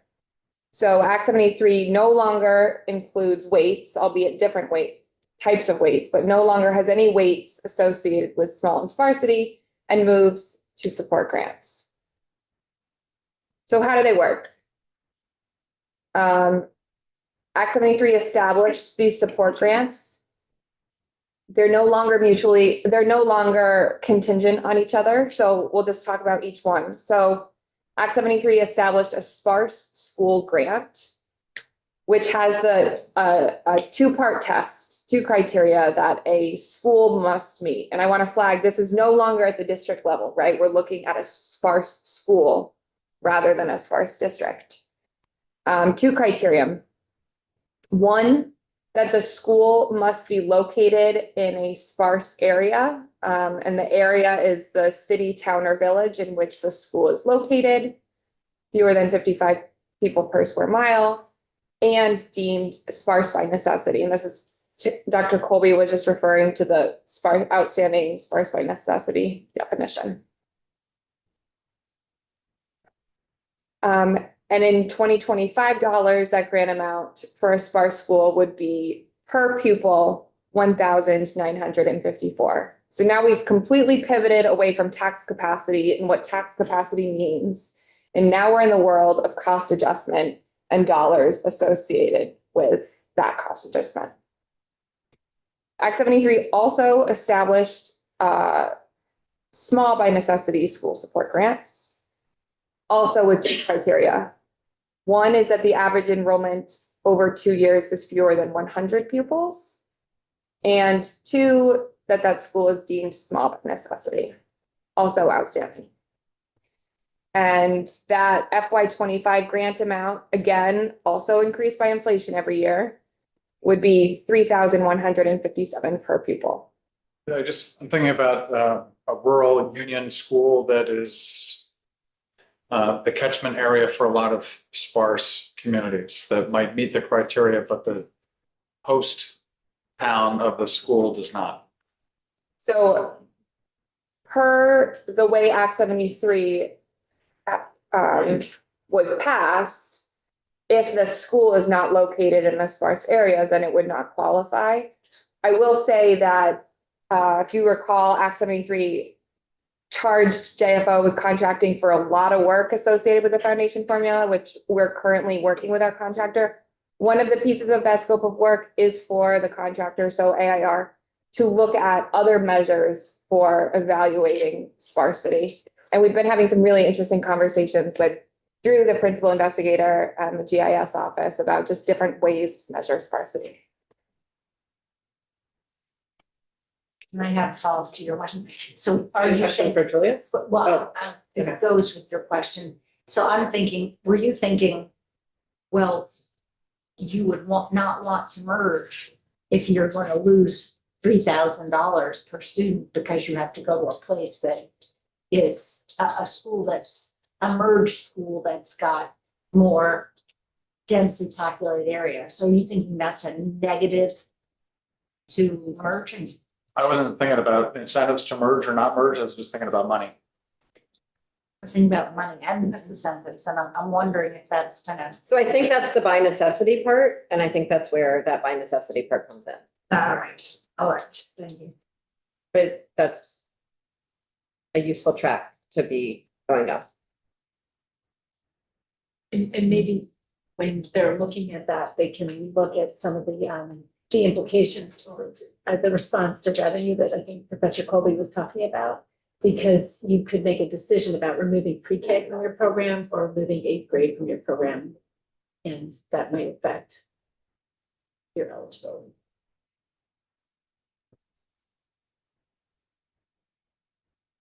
Maybe that needs to be part of the rules attached to, I wasn't saying to say the rules that are attached to school and how we define a school. And how we define sort of changing enrollment in a school. Well, the only reason I ask is because we don't know what's coming over to us from the House yet on pre-K. And I think the other piece I would clarify is that the contractor is charged with looking at more what's considered in number 1 of the sparse school grant criteria. So how to determine sparsity, but not charged with looking at what sparse by necessity means or small by necessity means. That was that state board work that you've heard. Shall we go to the next? Oh, sorry, Mark. Oh, it's okay. I was just Julia knew you had. thinking about it. So, I know earlier you said that all students in a sparsity district receive a sparsity rate. Is that the same for a grant? No. No, so the primary, one of the big differences here is that under current law, the tax capacity weights, it's at the district level. So a district either is or is not sparse. And if the district is sparse, every student in that district gets a sparsity weight. That's current law tax capacity. Act 73, sparse school grants, it's no longer at the district level. It's now at the school level. Thanks. So you could have an instance where there's a sparse school that's sparse by necessity, located in a district that would not have been considered sparse under current law, that would be getting a sparsity grant. And then you will also have instances where you have students that would have received a sparsity weight because they're in a sparse district, but they don't attend a sparse school, who will no longer be receiving support. Okay, thanks. I think And I do have I actually, in I think 2 slides or 3 slides, I have a comparison table that are like the primary, like big picture differences between current law and Act 73. Thanks.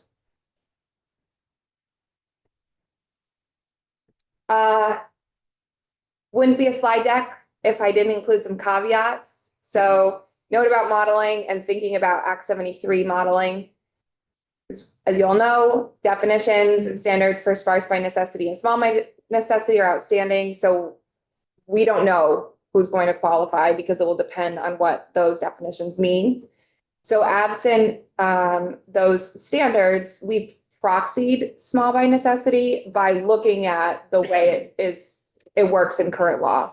So it's only small, we've estimated it where you can only get a small school grant for schools in sparse locations, based off of the way that the sparse location is determined in Act 73, so within a sparse area. And we've used FY26 data. So this is if there were to have been sparse school support grants in FY 2026, using our best available data and all of the assumptions that we have to make because they didn't actually help us in FY 26. We estimate that about 60 districts or 50% of all districts would have had at least one school receiving a sparse school support grant. About 110 students would have been eligible for a grant, and that the total grants would cost approximately 22.3 million. And you'll note that these bullets are not directly comparable to the bullets on the other slide because we're talking about different financing schemes. So we can't directly compare the two.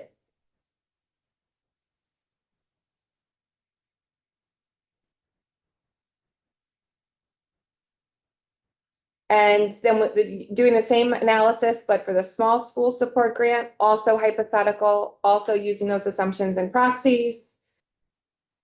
We estimate if these grants were to have been implemented in FY 26, 42 districts, 35% of districts would have had at least one school receiving a small support grant.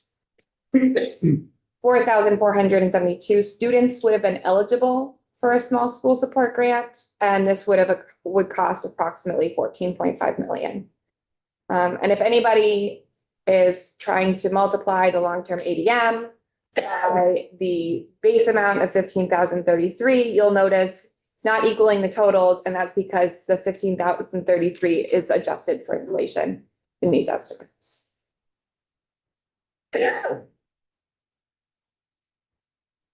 So the last two slides, considerations.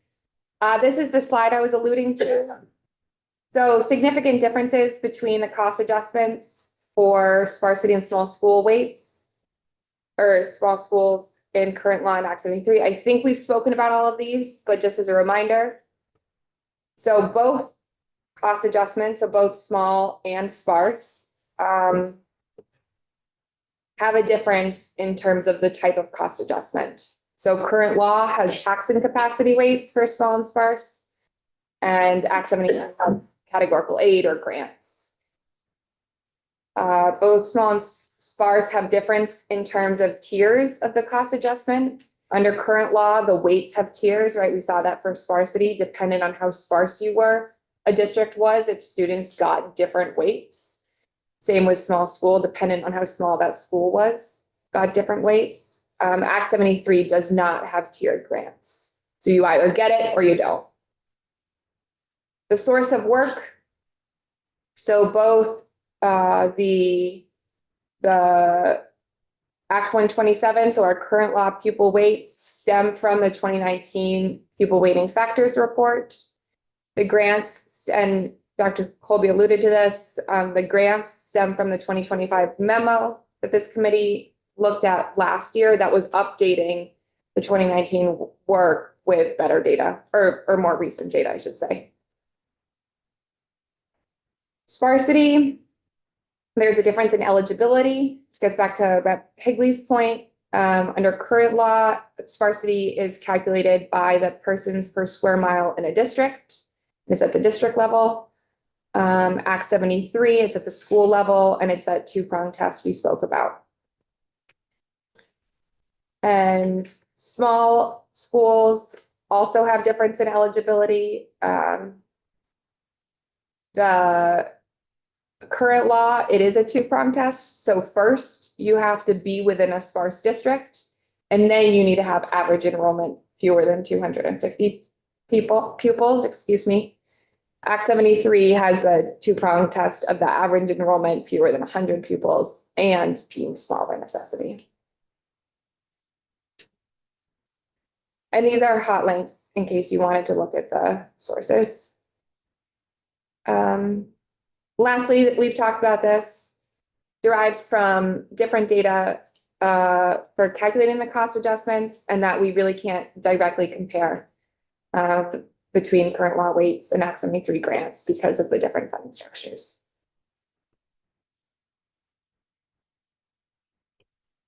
Thank you, Julia. It's about $37 million. In FY, well, if that's what those two numbers added to, then yes, in FY 26, 14.5 plus 22.3.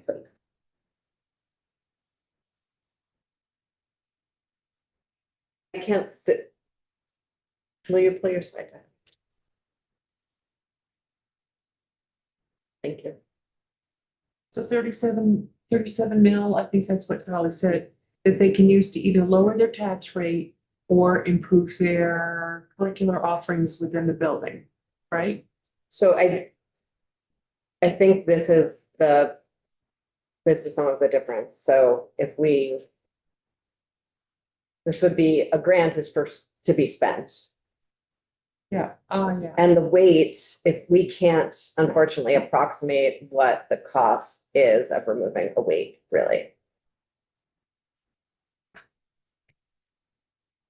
grant would have to be spent in that year. We don't have rules for that. I'm just saying that we might want to consider that. Otherwise. You know what we spent on weights? Did we? So Get those out? when you say what we spent on the weights, do you mean like how much money is associated with the current law weights? We really can't. And that's because of the difference in financing, right? Because our current law weights are tax capacity weights. If you have, they're working in the tax rate side of the equation. They're not working directly in the education spending side of the equation. I can't speak to how much school boards base their education spending off of their weighted student count, and I would imagine it varies by school district. So we don't have a way of parsing out how much current law weights cost. But you look at a school district spending, no, excuse me, what they're able to raise and say, this is what you raise with the weights. Here's what you would raise without the weights. At that same tax rate, that would tell you what the benefit of the weight was. The weedy challenge is that dependent on how high or low spending a district is, it's a weight is a proportion of a pupil. So we can't attribute a certain cost to a weight. So, thank you. In the same way, I'm trying to figure out how this would play out because the assumption is that the weight is what's needed to bring that support the level of spending needed in those areas. And it's based presumably on current data that looks at discrepancies in spending. And we know that there are strong patterns in how districts spend. So for example, districts that tuition at the high school level tend to spend more at the high school level relative to the elementary level. It used to be that districts that operate K-12 have more balanced spending. So to what extent are we also, if the tuition students weren't included in the study, and what we're seeing is that some of those districts have lower spending at the elementary level, to what extent are we compensating for just different patterns of spending when we do this kind of weighting? Did that question make sense? Perhaps you could rephrase that. So I remember looking at patterns of spending years ago, and districts that operate K-12, when they tend to balance the per pupil spending much more evenly across elementary and high school. They spend closer to the same amount at those two levels.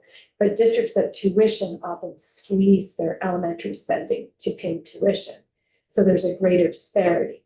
But when we did the modeling to figure out the cost factor, we're only evaluating those elementary students because they're in the system, and the study that did excluded the kids who were tuition.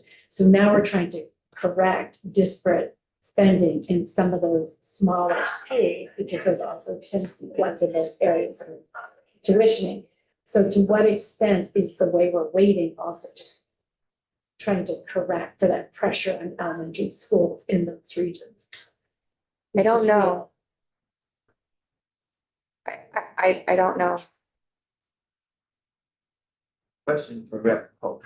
Yeah. There's clearly a downside to what you just explained, and I'm not sure if I follow it precisely. When you say to what extent, Well, I think what I'm struggling with is we have a system of weights that's only based on the subset and Right. of our population. Yeah. But that subset tends to be concentrated in certain regions that both are smaller districts, but are also districts that are more likely to pay tuition. And what do we learn incorrectly?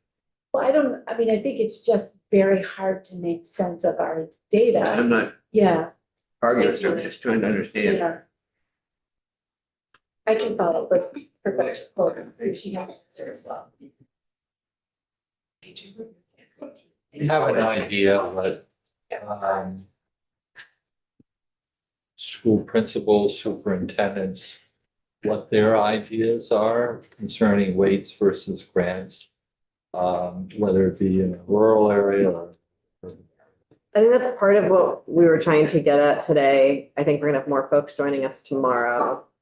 I know that we had a lot of testimony in support of the foundation formula from those same staff people. And we're gonna need to have a new round of conversation with them all. It seems like everyone is a little faded. Am I reading that right? Yeah. Okay, so I'm gonna have us wrap up for the day. And thank you all for like a lot of sitting in the same room and thinking together. When we missed the floor today, we had a new colleague sworn in, and so I encourage you to go find that person and introduce yourself since. It goes by Case. Thank you. His first name K with K. Case. Thank you. Which one? Yeah. Man, From Milton, Oh, nice. representing Chris Taylor. I mean, I'm replacing Chris Taylor? yes. Yes. Okay. Okay, yes, Mark. Is there an opportunity for us to know how much more of these sort of changes we're gonna be considering between now and whenever? I mean, I guess, from my ability to get my head around it all, now we're looking at Act 46 and how we can integrate that, and now we're looking at, weights versus, I just wonder. Yeah. What else we got? I think we've to some degree reached the sort of threshold of it. So tomorrow, we'll talk more about these same merger incentives. And try to come up with some path together on that. And then at 10, it's the Chamber of Commerce Manufacturing Day. So we're gonna have a little 45-minute break to hear from members of the chamber about manufacturing and tax policy. That will be a palate cleanser. And then we're gonna continue that work into the afternoon. During the floor or after the floor, we're gonna talk about contingencies for the foundation formula. So given that we're changing sort of what the plan was in Act 73, or it seems like the Education Committee is, we need new contingencies for the foundation formula. And so we have to figure out what those are. So that will be some brand new ideas for the brain hurting. But this is the general outline of all of the doings we need to do. And I guess we've spent today over here in transformation for schools.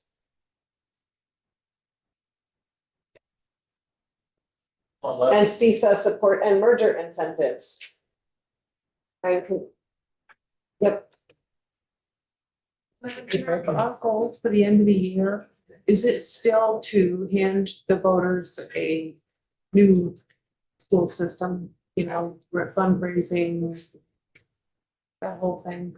Representative Brannigan, our goal for this weekend is to get a bill out of the House of Representatives that takes the next step towards moving towards greater scale and better quality all of our kids with a tax policy that will be more stable and reliable for voters. What we're going to do by the end of the time we're together is something of a mystery to me right now, Representative Brannigan. Somehow get permission for you and I to do that together.